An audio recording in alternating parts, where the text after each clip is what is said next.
Good evening. This is Virgil's dealing with the aftermath of his dental work. He asked me if I'd come out of the bullpen and help help him and fill in for his spot. He's covered for me for I don't know how many weeks in a row I was gone this spring, a bunch. But glad to do it. Last week, I hope you enjoyed your lesson on show pigs. Talked way more than I wanted to about that. That's not true. I do like talking about show pigs, but tonight we'll try to interject another scripture or two to justify what we're going to talk about. In John 15, verse 7, it says, "If you abide in me and my words abide in you, you will ask what you desire, and it shall be done for you." Another real popular verse that we've heard many times in Matthew chapter 21, verse 22, "Whatever things you ask for in prayer, believing, you will receive." You know, I mentioned before that I'm a school teacher, and different than other teachers, I get to travel quite a bit with different kids and different families and go a lot of places. And one thing that is rewarding and one thing I enjoy is being around young people. And different than most high school teachers, I'm around kids that are little bitty kindergartners a lot of times, all the way up through kids that are just about to go off to college. And when we go places as a group, one thing that we like to do is eat and fellowship together. If we go to a pig show after it's over, whoever does the best that day gets to pick where we eat. We kind of have a little game with it. And one thing that we've done since the beginning, I guess, is when we sit down for a meal, we ask one of the little boys to pray. You know, in these days, that you don't see that a lot in restaurants. You know, we like to eat dinner as a family after church on Sundays. When we're with my mom and dad, he always prays. Several of your families we've seen eat and do the same thing. But as a school group, there may be 20 of us or maybe 50 of us. One of my favorites, a little boy named Kaysen. He looks like he's about 6 years old, but he's about 10. He's a little bitty fella. But this kid, whenever he prays, I mean, it really will make you feel good. The ability he's got, the practice he's got, the fact that he's not afraid to do it in front of strangers or anybody else at the table. And, you know, it's inspirational to see him pray. And that's what I want to talk to you tonight about is prayer in your prayer life. You know, a lot of times I think that that's something that is so easy to do that we get distracted and we overlook it and we don't do it maybe as much as we need to. How are your prayer lives? Is it something that you're in constant prayer? Is it something you only think about before bedtime? I'm guilty of that. I get busy doing other stuff. You know, if I see I'm about to run out of gas or leaving Stigler and I see the lights come on behind me, I'm like, please, let me buy one more time. I'm not the best driver. We'll talk about that in a minute. But what are the things that you pray for? What are you thankful for? We're all blessed in this country, and we've been blessed in so many different ways. Do we spend a lot of time praying for selfish things that we want? What about family? I think we spend a good deal of time spending time praying about family and well-being and different things, maybe achievement, jobs. Boy, I've been all over this one, 3 or 4 different sides of it.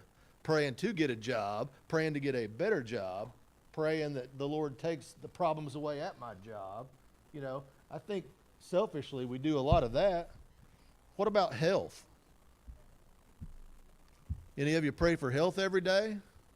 Some of us have been blessed with good health, and I think we overlook that. Some people struggle. As every congregation, we have a lengthy prayer list of people that have been on the prayer list. But, you know, recently my mom was in an automobile accident. And, I mean, it is truly humbling the number of people that reached out. I mean, even yesterday, Jen and I ate at a cafe in Red Oak. And the waitress there, she's taken my order, but I've never had a conversation with her. She talks way too much. But the first thing she asked as we were checking out, "Hey, how's your mom doing?" You know, so many people across the state and other places have reached out talking about how much they've prayed for the family. And it's very humbling. I appreciate all those prayers. What about your church family? Do you try daily to remember the people that go to church here at Stigler, not just the ones on the prayer list, the leadership, the teachers, the upcoming VBS, all the different things that people do to be involved, the different activities that are coming up like VBS. You know, what about Jesus? Where's Jesus on that list? You know, without Jesus and his sacrifice, where would we be at? What would our options be? How many of us truly give pause and think about the significance of his sacrifice? You know, one of the things I pray for every day is a life in heaven one of these days. Like we talked about last week. I don't know what it's going to be like. I'm not worried about it. I just want to make the cut. I want to make it through the sift. What about forgiveness of sins? You know, I think that's something that some of us that continue to struggle with one sin or another, or whatever your situation is, that may be easier for us to do. But maybe some people at a different stage in their life, hey, we got this sin deal behind us. We're on autopilot. We don't think about the things. When you talk about sin, boy, that's a big subject, isn't it? You know, I can't get to Lee Choir after leaving here tonight.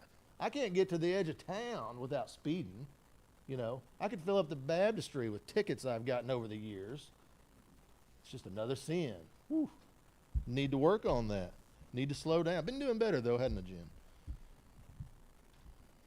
You know, in Matthew chapter 7, verses 7 and 8, it says, "Ask and it will be given to you. Seek and you shall find. Knock and the door shall be opened for you. For everyone who asks receives, and for he who seeks finds, and to him who knocks the door will be opened." You know, as we leave here, as we go on about our day, if you think back or reflect, let's try to keep in mind all the things that the Lord has done for each one of us, not just as individuals, but as a congregation here in Stigler, here in this country, the freedoms that we enjoy, the things that we get to do and be a part of, the opportunities that the good Lord has sent our way. Let's be mindful of those things and be thankful for those. You know, and another thing, let's be thankful for the avenue of prayer that we do have. You know, how sad would this life be if we knew that after one sin, our chance was over?